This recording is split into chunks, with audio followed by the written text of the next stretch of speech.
Des familles sans amour dans lesquelles règne la loi de chacun pour soi. On peut aimer tous les voisins mais sauf ses frères. On peut causer avec tout le monde sauf avec ses frères. Mais ça vraiment c'est terrible. Hein? Et je vous dis c'est vraiment un grand combat. Tu peux sourire à un frère de l'église mais tu ne sais pas sourire à ton frère. Tu peux être très gentil avec tout le monde mais pas gentil avec ceux de ta famille.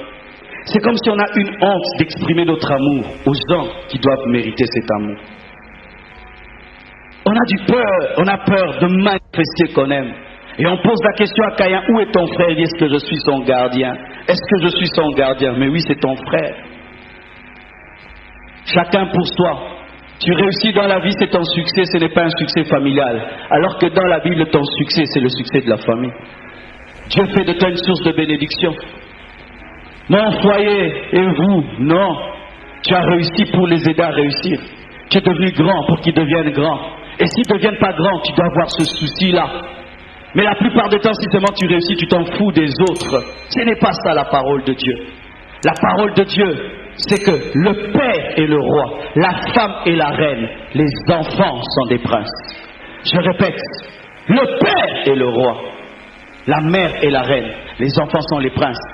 Mais la Bible dit, si un enfant devient roi, c'est une malédiction. Aujourd'hui, nous avons la doctrine des Illuminati de l'enfant roi, de l'enfant intouchable, de l'enfant qu'on ne peut pas corriger. On ne peut même pas tirer ses oreilles, ni donner une petite claquette. Non! Tu oses, tu as des problèmes. Si l'enfant devient roi, qui devient le père? L'esclave ou le prince? Si l'enfant devient roi, sa mère devient sa reine. C'est ainsi que vous voyez dans des maisons, les enfants et la maman d'un côté, le père d'un autre côté. C'est le roi et la reine contre l'esclave. Nous devons revenir à l'équipe qui a marché. L'équipe qui a engendré des hommes stables. L'équipe où papa était le chef. Maman était la conseillère et les enfants subissaient l'éducation. C'est ce qui a engendré des grands hommes. Alléluia. C'est ce qui a engendré des grands hommes. Nous devons revenir à l'ancien modèle, le modèle biblique, et jeter ce modèle moderne où l'enfant est roi, la mère est reine et le père n'est qu'un esclave. Il faut jeter cela. Il faut refuser cela. Il faut détecter cela et dire non à ce modèle dans ma vie. C'est pourquoi vous qui êtes fiancés, quand tu te fiances, tu dois tester pas seulement la beauté de ta femme, ni sa capacité de préparer, mais sa capacité d'être une femme soumise. Ah, donnez-moi la main, je veux finir. Mon frère, tu es fiancé à une fille. La seule chose que vous faites, tu veux quoi? Un shawarma, vous allez shawarma. Vous rentrez, un ice cream, tout cela, tu veux quoi? Ah, chérie. Tu l'as déjà envoyé? Jamais envoyé. Tu l'as déjà interdit quelque chose? Jamais tu l'as interdit. J'ai une bonne femme. En quoi? Même une Jeep, quand on veut l'acheter, on l'amène même sur des montagnes. Tu l'as jamais amenée sur des montagnes, tu dis qu'elle est une Jeep. Je ne veux plus de cet ami dans ta vie. Ça va, je le laisse. Tu t'habilles plus comme ça. C'est trop impudique. Elle abandonne. Je veux qu'à quelle heure tu rentres déjà chez vous, parce que 22h, 23h, je veux pas ma fiancée dehors. Elle obéit, c'est bon. Bon Nico, tu veux contrôler ma vie? Oui. D'ailleurs, c'est ça. Vraiment, c'est ça. Non, je ne supporterai pas, tu m'étouffes. Ah, au revoir. Au revoir. J'avais vu une vision, un ange. Ce n'est pas l'ange qui va épouser ta femme, c'est toi qui vas vivre avec elle. Un prophète m'avait dit que c'était une bonne femme. Non, ce n'est pas le prophète qui va vivre avec cette femme. Si un prophète te dit d'épouser une femme, dis-lui, viens, on va l'épouser ensemble. Viens, on va l'épouser ensemble, de vivre avec elle ensemble. Ma soeur, quand tu veux épouser un homme, teste sa capacité d'être autoritaire. Sinon, il va te pousser à l'insoumission. N'épousez pas des hommes pépélés, des mènes qu'elle fassait. Peser, compter, diviser. Tu vas lui dire, mange le fruit, ton appétit. Mais un homme qui te dit, non, ça ce n'est pas bien. Ça te détruit. Ça va détruire nos enfants. Non, Dieu n'aime pas ça. Tu es parce que oui, Dieu n'aime pas ça. Et il te sauve. Épouse un homme qui te protège. Pas un homme qui dit oui à tout. Ce n'est pas l'amour que de dire oui à tout. Adam a dit oui. Est-ce que c'était l'amour? La femme n'est pas faite pour diriger l'homme. Elle est faite pour conseiller l'homme. Aujourd'hui, les femmes veulent diriger l'homme.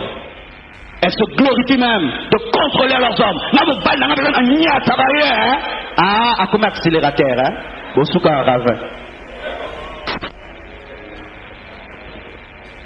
Les femmes insoumises seront jugées au dernier jour.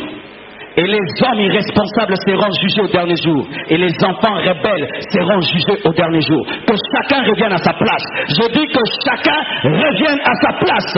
Tu es femme, tu es femme.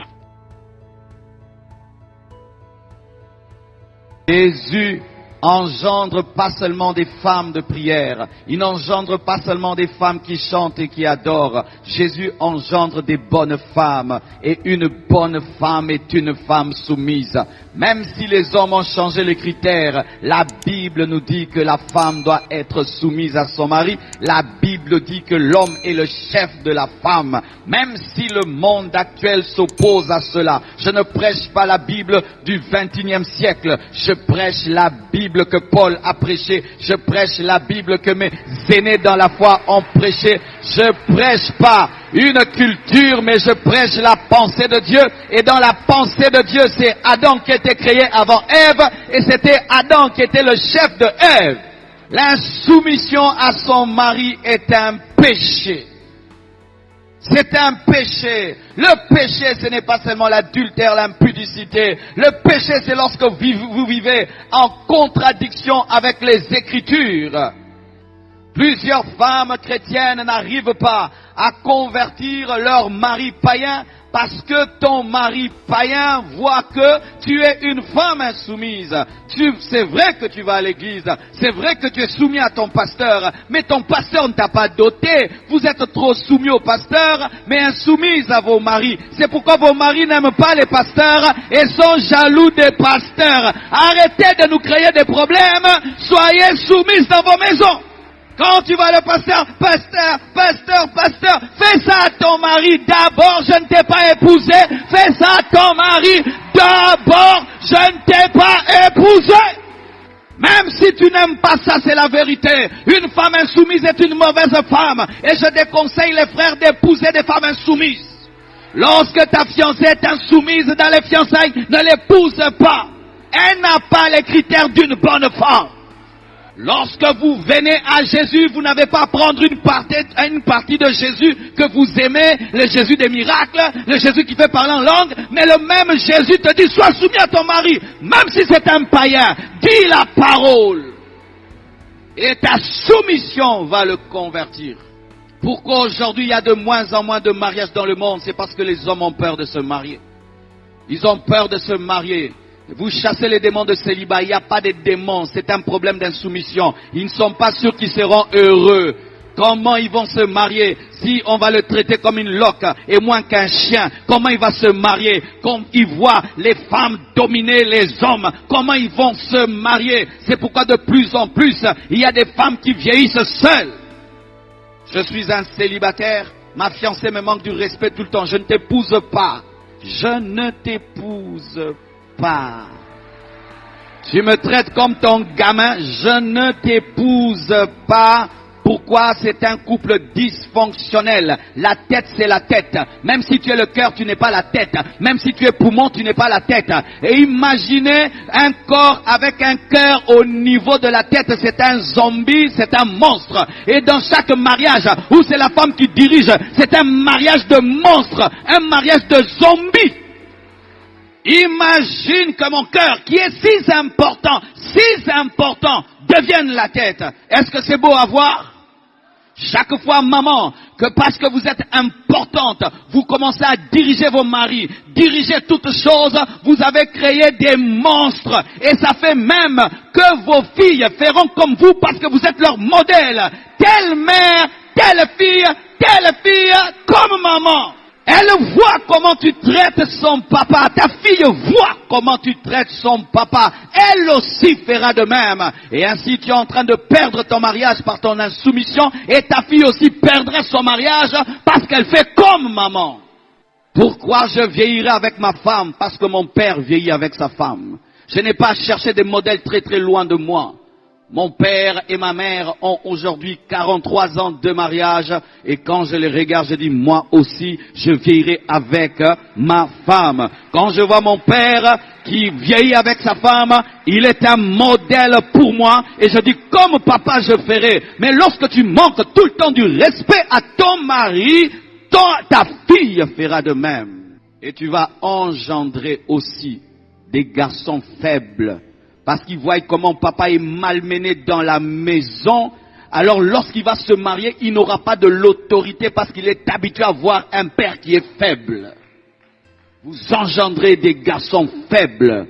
Maman, en étant trop dominatrice, tu es en train de pervertir tes garçons. Pas seulement tes filles. Tu fais de tes filles des filles dominatrices, mais tu fais aussi de tes garçons des hommes faibles qui, lorsqu'ils iront dans le mariage, seront faibles et subiront encore leurs femmes. Revenez à votre place. Ce n'est pas une place d'esclavage. Bien aimé, dans chaque organisation, il y a toujours une tête. Il y a toujours un leader. Et c'est Dieu qui nous a placés leaders. Nous n'avons pas choisi. Nous n'avons pas voulu. C'est Dieu qui a voulu qu'on soit leader. Respectez le leadership des hommes.